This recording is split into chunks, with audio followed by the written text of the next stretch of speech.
remember when Teddy was born in April of 1937.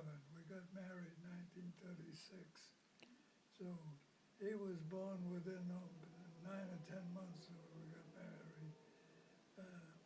Now, at the time when he was born, and Mary and I, when the children were started, if there was a baby, and I said, I says, I'm a lawyer, and I'm trying to start a practice.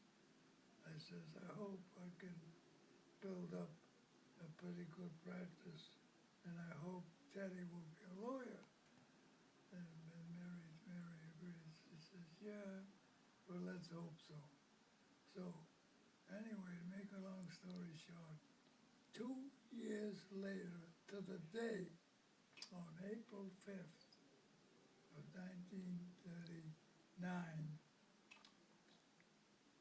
Dick was born. So they're both born on the same day, April 5th, but 2 years exactly apart. So the birthdays, there's two birthdays in April 5th, Dick and Teddy.